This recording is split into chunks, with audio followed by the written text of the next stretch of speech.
Welcome to the revolution, the recovery revolution. My name is Pat Kempfer, and this is the Wirco All Recovery Radio Recovery Revolution podcast. I appreciate you joining us. If this is the first time that you've either listened to or watched this podcast, as it is now available in audio and visual, I appreciate you being here, whether it's for your own good, your own recovery, or you just care enough about someone in recovery or just the recovery movement in general. I think that's amazing. And, you know, we need all the support we can get, including from ourselves. So, I have had an interesting week. It's almost like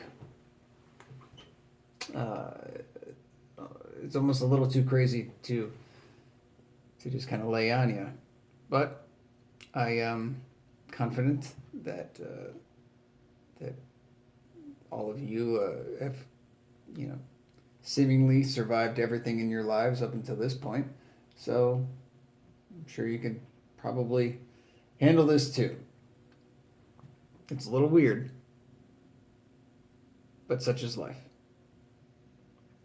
So let's back up just a little bit. No, not literally. Let's kind of just let's trace back on a couple of events, and see if I can't bring this all to light cohesively and within a reasonable amount of time. Okay, so last Friday night, I attended a 12-step meeting in Oregon, Wisconsin. I was invited there by a close friend. He asked me to come to be supportive of him in his recovery, and I was like, well, yeah, of course, I'd be happy to do that. So I went out there, and being that it was a coffee shop, of course, they have coffee, but I brought a little bit of my own. And by the time I got out there, though, it had gotten a little cold. So about halfway through the meeting, I decided I wanted to maybe just top off my coffee. So I went up to the counter, and I said, that I had about half a cup, needing a refill. Would it be possible to just purchase half a cup of coffee? And they thought that was kind of amusing. And I don't know, I guess I'm weird like that. But they thought it was funny, and they were willing to accommodate me. So I did. I purchased half a cup of coffee and went over to prepare the coffee in the way that I like it, and I saw that they didn't have any soy milk, which is my preference, given how I have a particularly sensitive digestive system. Now, after years of just eating literally anything I could get my hands on it in times of desperation, through traveling, hitchhiking across the country, bouts of homelessness here in Madison and other cities in the nation, and just basically just a recklessness when it comes to diet. And then not to mention, like the effects that the drugs that I have done throughout my life, namely heroin, which basically constipates people.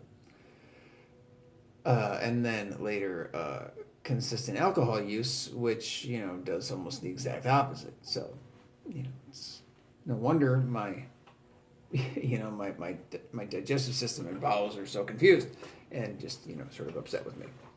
But so I try to be careful as best I can. I've had to change my diet pretty radically And what that means is that I just don't eat a lot of the foods that I used to eat, and I don't consume a lot of dairy products except in coffee when soy milk is not available. So I asked them if I could get some soy milk from behind the counter, and I think it's just not used very often there. So they had to go into a refrigerator. Excuse me. And retrieve some for me. So I took it over to the counter where my coffee cup was sitting, and put it in just like a splash.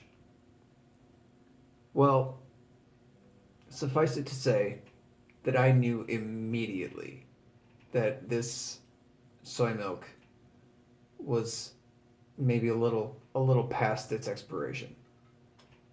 But being the courageous tempter of fate that I am, who always seems to want to tote the line of danger, uh, I thought, well, it's just a splash.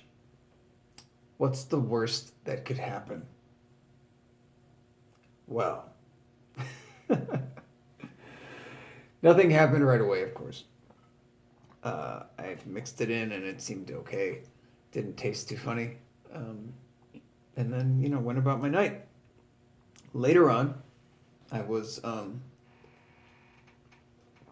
Ubering, doing my Uber thing, driving around town. I was over on the west side of town and on my way to pick up a new passenger when suddenly I had to fart. Now let's try to be as mature about this as possible.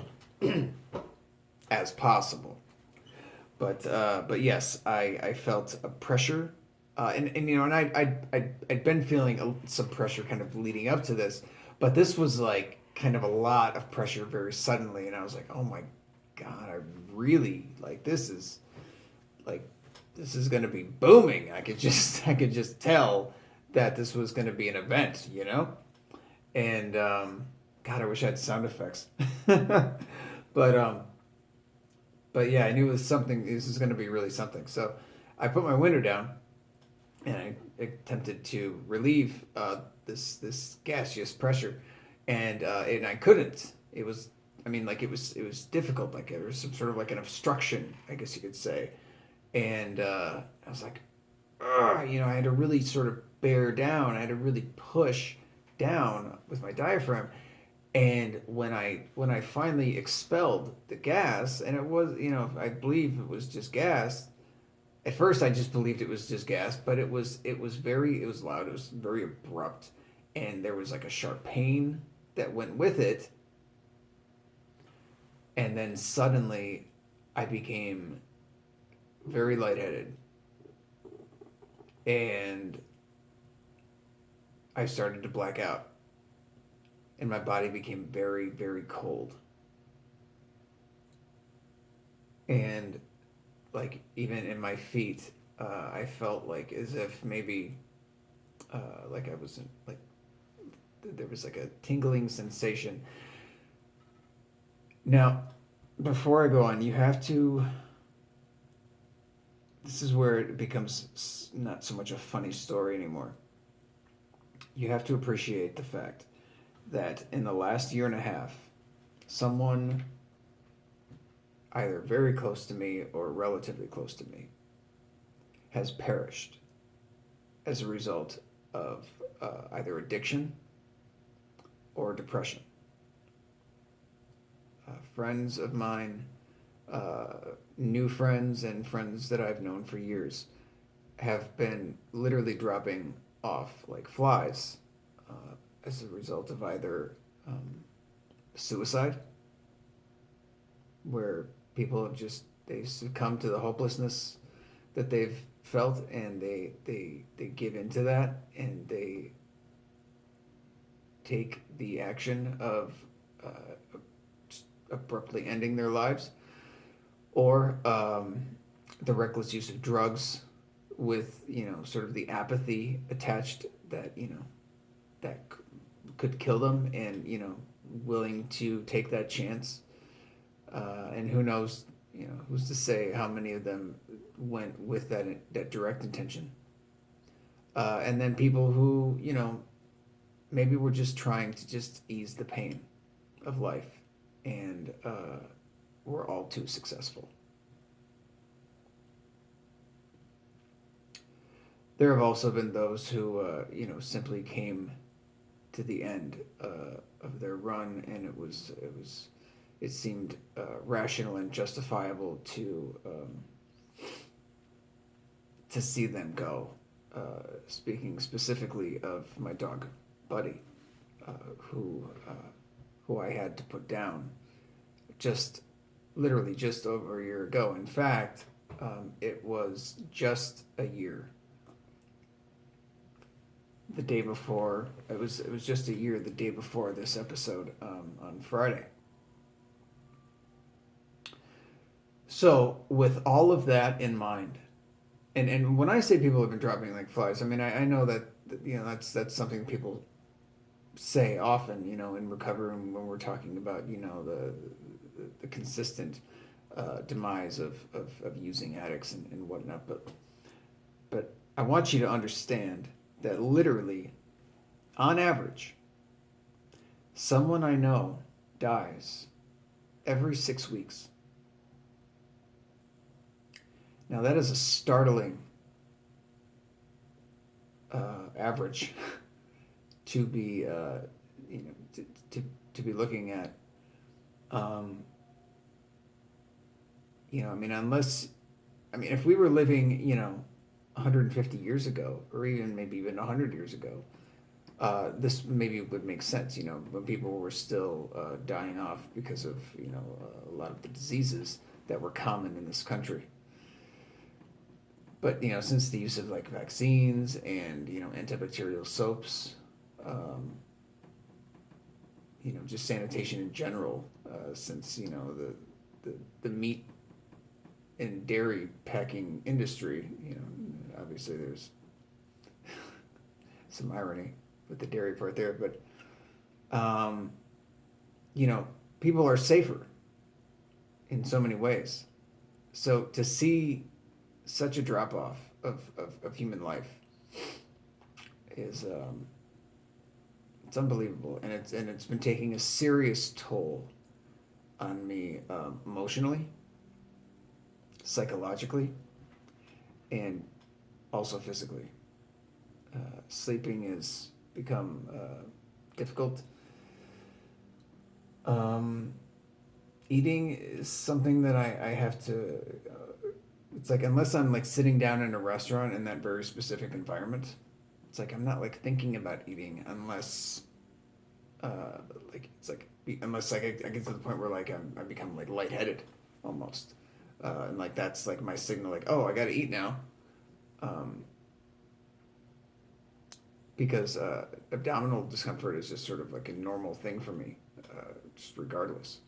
So with all of that in consideration, when I suddenly had this feeling of great cold rush over my body, and feeling myself blacking out after this very strong, abrupt, sharp pain inside my body at the result of bearing down to force this gas. I did not think that it was too far out to assume that perhaps something had just ruptured inside my body, and that I was now bleeding out. That seemed like a somewhat logical assumption, and I was terrified. Let me tell you, I was scared beyond belief. Um, Surprisingly, I didn't literally shit my pants or piss myself, as people sometimes do in great fear, but or when they expire. But that's literally like just a complete relaxing of those muscles. That's not so much a psychological response. But so yeah, I was terrified, and I didn't know what to do at first. I was confused. It was hard to think straight, um, and I was just really trying to hold on and keep conscious.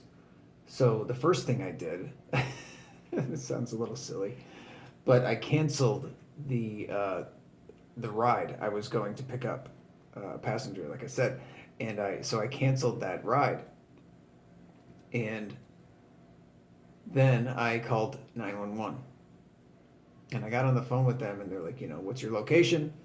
And I said, I'm mobile. They're like, what? I'm like, I'm mobile. I'm driving my car. I'm going to the emergency room, and if you could you alert them that I'm coming? They're like, well, no, we we don't really do that. And I was like, well, I don't know what's just happened, but something has just happened, and I think I may be bleeding out. There may be internal bleeding. I don't know. I'm just trying to keep my eyes open. And they're like, do you need an ambulance? And I thought about that. Do I want to pull over? Do I want to pull over and wait? And I was thinking, no. Like in moments like this, if what I'm thinking is happening is actually happening, um, time is very, very much of the essence and very, like very precious. So I was like, no, I'm not too far from an emergency room, and I believe that I can make my way there if I can just keep it together. Now, if I crash, send somebody to that location, but I'm just gonna try to make it if I can. So I I explained to them where I was, sort of geographically. I was explaining that I was driving uh, east down the Beltline. I was going about 60, 65 miles an hour, and and I was doing my best to observe, the rules of the road, obviously, and keep the safety of others in mind. Um, but it was difficult to explain where I was because, like I said, I was getting, it was like I was blacking out essentially, and it was like my head was very foggy, and it was hard to. I kept saying the wrong street name. I kept, instead of saying that I was on the Beltline, I kept saying that I was on University Avenue for some reason.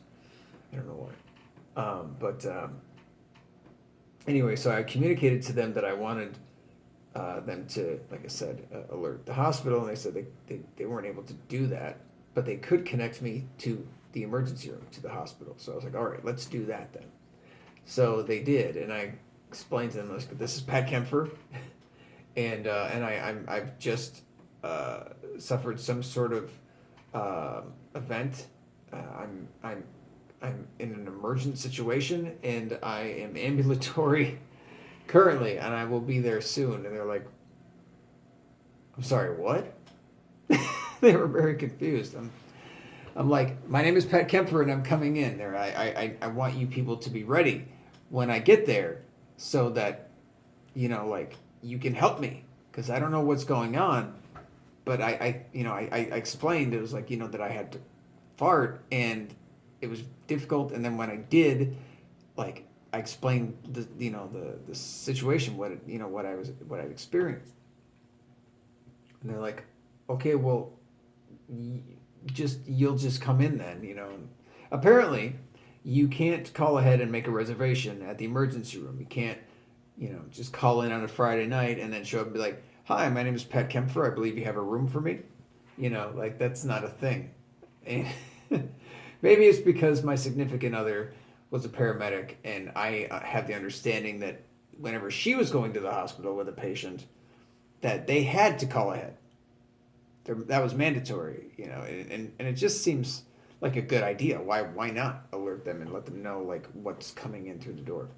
So in any event, I show up there, and it was very weird, because when I pulled into the turnout, and I was, like I said, I was driving emergently.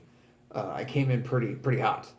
And I mean, I didn't like almost crash into the building, but there was a car there that I almost hit, and and strangely there were all these police officers there. There was like four different police cars outside, and then I saw two outside of their cars with a dog, with a drug dog across the street, just standing there like they were like going to cross the road, and the dog was sitting down on the grass. I remember this all very clearly, surprisingly, but well, maybe not surprisingly. I mean, given the circumstances, um, yeah.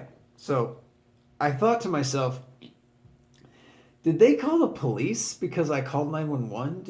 Did they think that I was a danger to people for some reason? Like, I mean, I didn't indicate in any way that I was under the influence of drugs, or that, that was like in any way a factor in the situation.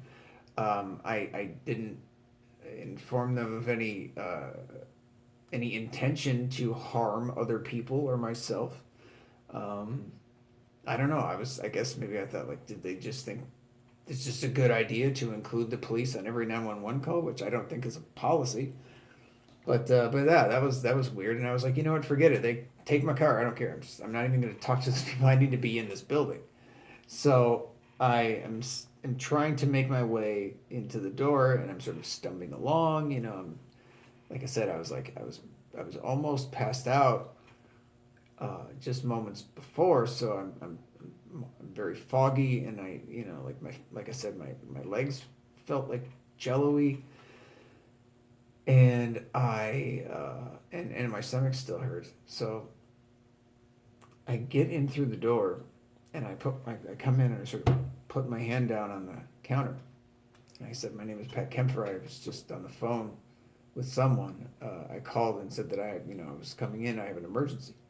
Like, well, what's going on? And I explained to them as best I could what had happened, and I'm standing there, and I'm sort of looking behind me, and I'm realizing I'm not trailing blood, so I'm not bleeding out of my body. Uh, and I was thinking, like, I don't know if I'm bleeding internally, but I think there's a possibility.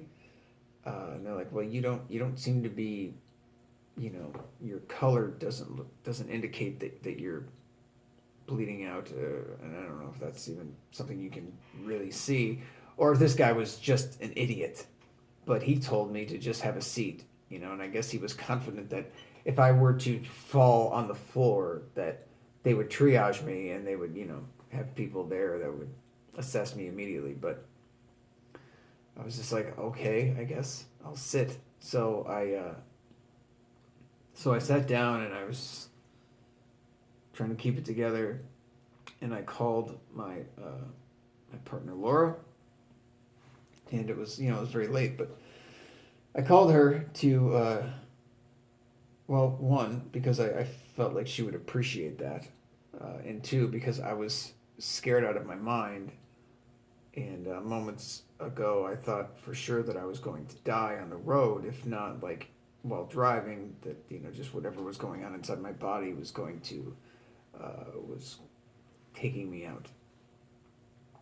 So I called her, for, I guess, more than any other reason. I just wanted to hear her voice.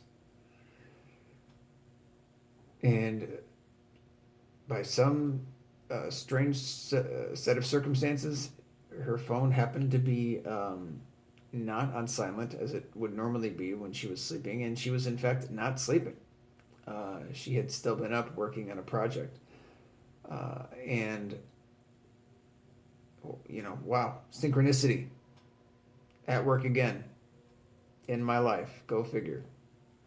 And especially with, her and I together. And if you were to listen to previous podcasts, the two of us talking about kind of how we came together, it's been very evident since we first met. And then actually in the events leading up to our first interaction. But anyway, I digress. I called her, explained what was going on, and I asked her if she would be willing to come down and be with me there. She said, of course. By the time she got there, I had gone to the bathroom and saw that I wasn't surely I was not bleeding out, so that was good. And my head was kind of clearing up, and my stomach was, the pressure was, somewhat alleviated. It was still pretty uncomfortable, but nothing like pain like that I could describe. Uh, Preceding that, who knows? But anyway, uh, but I started to feel kind of silly. Actually, I was like, did I just imagine all of this? What the hell just happened to me? This is crazy. Well, uh, Laura arrives just as they're telling me to come back, and they, walk me to a room, and the nurse asks, what happened. So I explained, in a somewhat more humorous way, and I assure you that I plan on standing up in front of other people and comedians alike, to explain this story in as much with as much levity as one could, because you know if you tell any story the right way, it's hilarious. Um, so, and I needed the levity at the time, just to sort of balance myself out. So I told her what had happened, and without skipping a beat, she offered a possible diagnosis. And she said, it sounds like what you experienced was what we call a vasovagal episode. And basically, what that means was the act of bearing down, pushing hard on your abdominal wall, can force, like sort of like it puts pressure on a nerve and in this artery, and that's what causes people to not only black out, but it can make your blood pressure drop uh, dramatically and dangerously. This is something that generally happens to, I guess you could say, like, typically to like an old man, on the toilet who's trying to, shit, and ends up passing out and hitting his head on, or getting stuck between the toilet and the wall, something like that, which would be terrible, you know, but in a sick, cynical sort of way is still kind of funny. But um, anyway, so she said that is probably what happened, and I thought, wow, that. She's like, well, how do you feel now? I'm like, my head's feeling a lot more clear, and I'm feeling remarkably better considering how crazy next to death's door I felt, just a short time ago. So she said, well, that was probably what happened. I said, okay, yeah, that makes sense. And Laura concurred. She's like, yeah, from what I understand, and she's very knowledgeable about, not only anatomy, but like, how to, those sort of one thing into another. She has a good head on her shoulders when it comes to that stuff. So it's like, okay, yeah, that would make sense. But again, it also at the time made perfect sense that, like, yeah, I could see this being my death. Why not? Given everything else that's been happening. So I was like, okay, all right. So the doctor comes in. He explains to that this is somewhat common, and while it sometimes isn't cause for great alarm, it could be a signal to something a little bit more serious. So I explained that I had already made an appointment with my primary doctor for Tuesday, which was now yesterday, and that I would be bringing this up. So we held off on doing any sort of lab tests, things of that nature, figuring that I could just do that during my normal visit. And he gave me a couple of recommendations there, and said, have a good night. So that was that. But let me tell you that in those moments when I thought, when I was convinced that my life was slipping away from me, I did not feel good. And I don't mean in my tummy. I mean, I did not feel good about what I was leaving behind. I felt like there is so much unfinished work. There are so many things that have gone unsaid, so many things that have gone undone, and I would not be leaving this life on a good note at this point. Now, I know there are some out there who, sort of monitor, uh, you know, the happenings of my life, and are cheering me along in great support, and I appreciate that. But with everything else that's going on, and the fact that, despite all of these wonderful endeavors, being so, rewarding in the ways that they are, um, I'm kind of in some ways working myself, to death. I hate to say it like that, but like kind of working myself to death, often, and almost to the point where it's just like it's almost compulsory.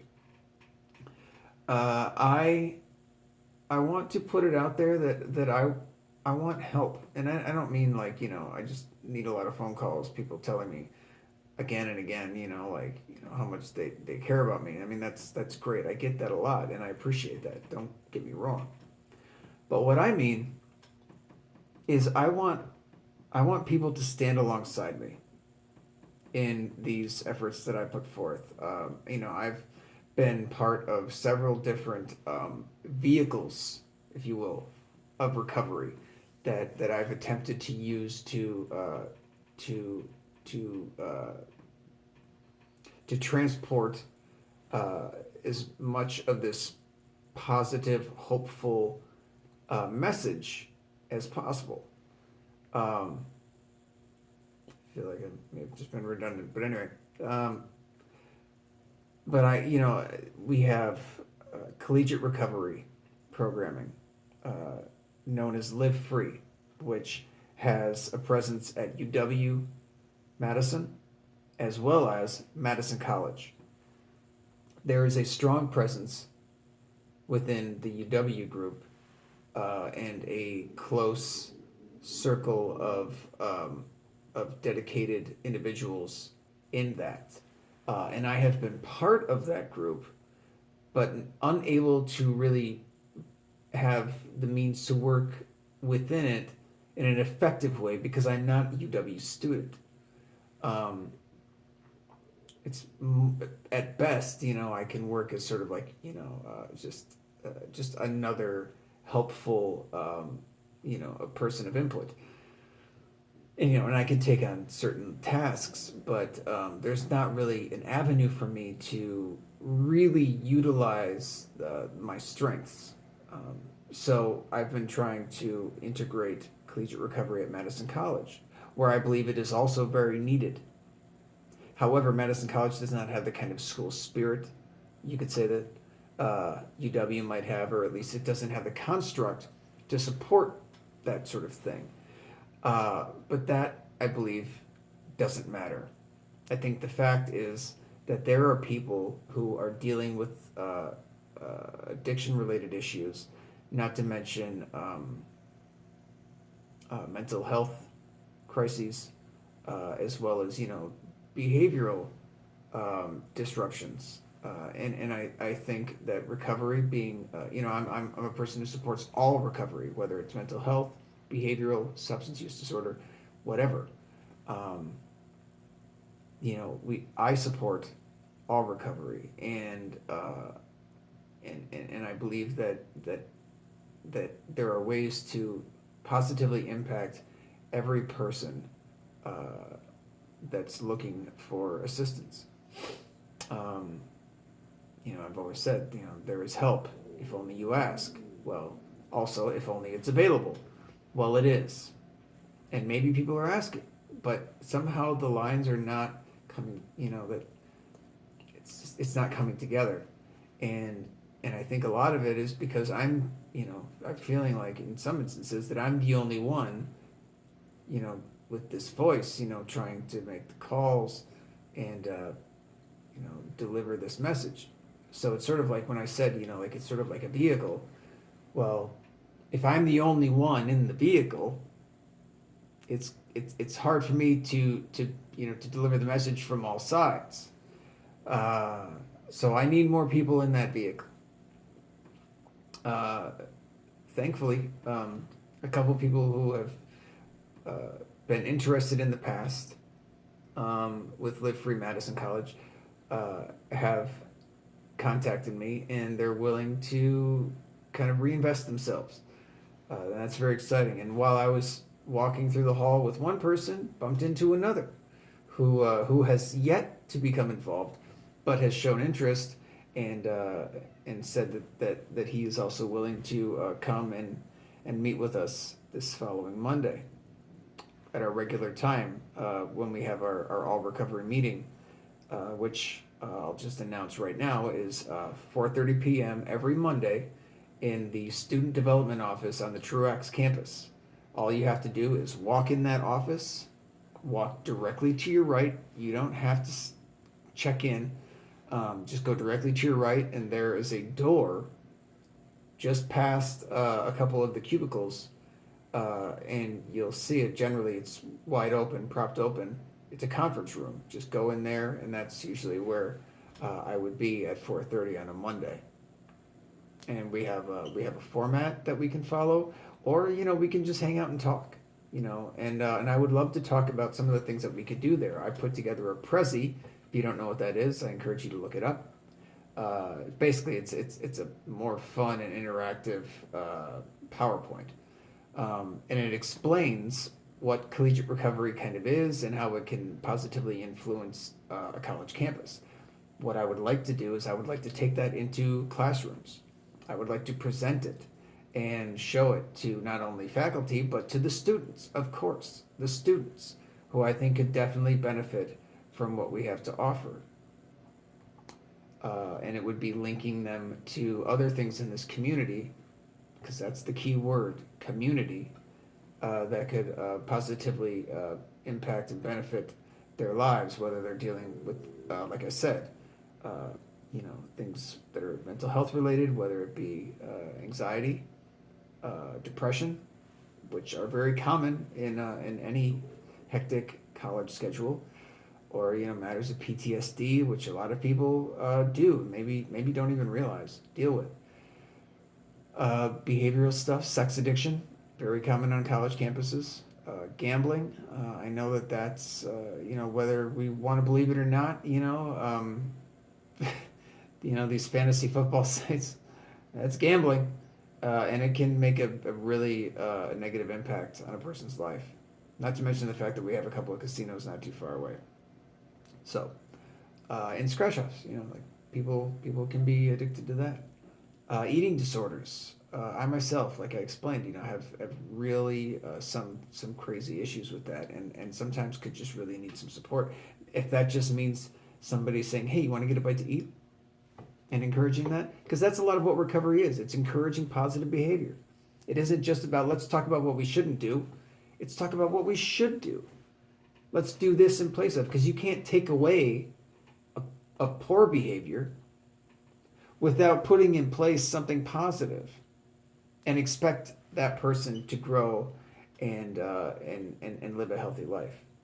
At least I don't believe so. And of course, we have so much substance use going on just throughout the country. I mean, in the world. But we know in this city how bad it's become. Alcohol has been consistently an issue, and sadly, it's all too celebrated. I think it's safe to say everyone knows that smoking is bad for you and kills people. And I know so many people that say they want to stop, but they need support. And so many people have already convinced themselves that it's impossible. So many people have convinced themselves that they can't. And I don't believe that. I know it's possible because I personally haven't smoked since April 11th, 2013. And that was after smoking for 22 years. And believe me, I wasn't just an occasional smoker. I mean, I smoked all the time. And it wasn't until I stopped smoking that I realized how I was using nicotine and tobacco in a harmful way. And I don't just mean the act of it, but the psychological aspect of it, the addictive aspect of it, and how I was using that to treat my anxiety, to treat my boredom, to treat my depression, and to deal with matters that I faced with hunger and eating. So I think it's very important to be able to offer that, and I I think it goes also without saying that we're all very much aware now of the growing opioid epidemic, and it isn't just heroin. Uh, all too easily are people becoming equipped with pharmaceutical grade drugs, OxyContin, oxycodone, things of that nature, and people are dying. And those that aren't dying are just sedated. And I've said this before. If it isn't Netflix and chill, it's heroin and Paxil. But people are looking for ways out of reality, and I understand. I look for ways out all the time. Um, I know that it's hard. I know that it's very hard. It's been very hard for me, and I want to help people, not just because I think I'm some sort of saint, or I'm just so good at it, because honestly I don't think I am. But I want to help people because I want to help myself. Yes, it's kind of selfish in that way, but that's how it is. And I feel like the more people I can impact, then the better off I can be. I want to live in a healthier community. I want to walk out my door every day and say, like, you know what? I feel good about this, in every step that I take, whether I'm on a college campus, whether I'm in my car, whether I'm in my friends' homes, in a restaurant, whatever. Um, so if I can get more people interested in what it is that I'm doing, and we're all kind of doing this together, then that will release me from the bonds of isolation, and I won't feel so much like this is just like it's just me, like I said, driving this vehicle.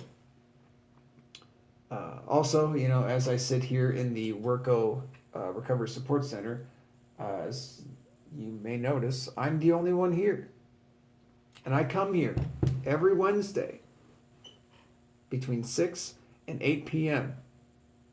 For these open house hours, and that's public knowledge at this point. And basically, anybody that wants to come here and just find out more about what it is that we can do, that we offer, then the invitation's open.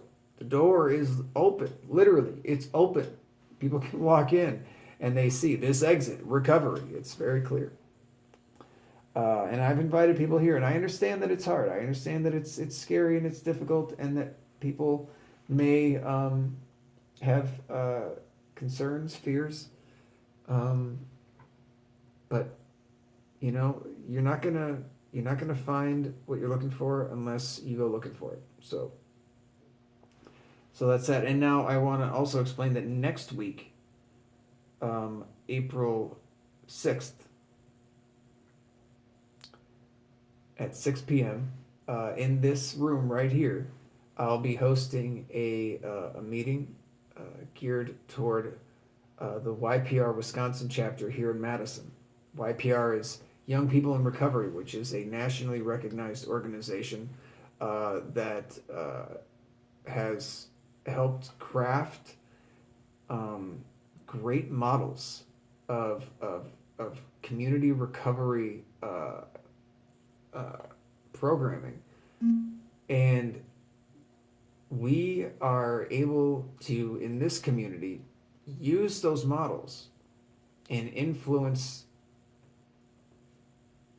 positively influence young people here in Madison and in Wisconsin. Just last night, actually, the one of the founding members and president and CEO maybe, of Young People in Recovery, Justin Luke Riley, sat on a stage with President Barack Obama. They shared a stage, sitting arm in arm, talking about the ways that this country, this government, and this organization not only can help young people, but how it is helping young people. These things are happening. They're not just rhetoric. This isn't theory. This is fact. These things are ready and available and working in the lives of people throughout this country. And they can be working here. Again, though, I can't be the only one in that vehicle. I need the support of the people. I can't have people say, oh, that sounds like a great idea, Pat. Let me know how that goes. I need people standing right with me. We need to be working together, moving as a group, and making these things happen. But I need people to be excited about it. I can't provide all of the motivation and cheer. Although, if I had stayed in high school going that route, and into college, I'm sure I would have made a great Badger. I'm sure I would have made a great cheerleader. I would have been the top of the top of the pyramid, for sure. I'm a pretty light guy, as I said. So, anyway, and I've also been told that I have something of a dancer's body, so I'm sure I could do all kinds of crazy backflips and anyway. Point is, that I'm calling out the people in this community. I'm calling you out. If you have an interest in seeing things happen in a positive way, in a recovery positive way, please contact me.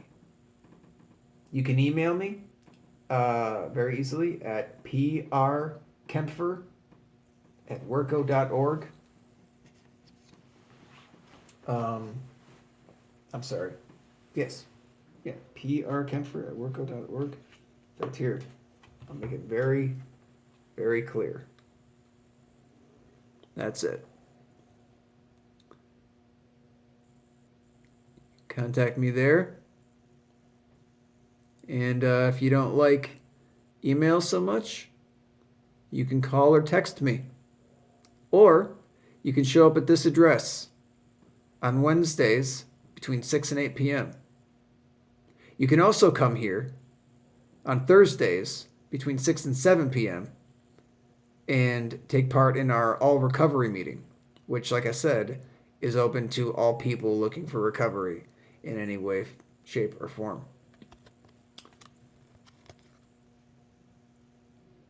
You can also check out our Facebook page or our website. Actually, if you go to our website, you can see some great videos of people in this community telling their recovery stories and offering some of their personal experience, strength, and hope. So check that out.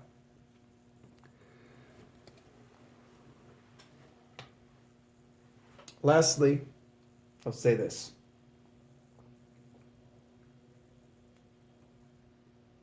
Given everything that I've experienced over the last year and some months, and what happened last Friday, I can say without a shadow of a doubt that I have suffered enough. And that I want to sort of use this opportunity as something of a do-over. Now, I don't know if you were like me as a kid, the way you played, but um, when you be playing with your friends, when you're kind of doing your thing with your imaginations, you know how kids are, um, and you realize that there was something you wanted to do, but you didn't do it quite the way you wished you had, or something. Golfers call it a mulligan, but basically, it's a do-over. And I look at my introduction into recovery back in 2009. That was my do-over. That was my first do-over. It's been almost 7 years now, and and I think it's about time. I think it's about time. It's about that time. Things move in patterns and in cycles, often, in this world, in this universe, and it only makes sense that that there be a revitalization of sorts. So I'm stating openly and publicly now that I'm beginning again. I mean, not from scratch, kind of how I did back in 2009. Not gonna, you know, put myself in an institution and and start carefully putting pieces of my life back together. I have things going for me now, and I'm not going to lose those things because they're perfectly viable. I may let some things go, some unhealthy things, but for the most part, the things that I have are very good.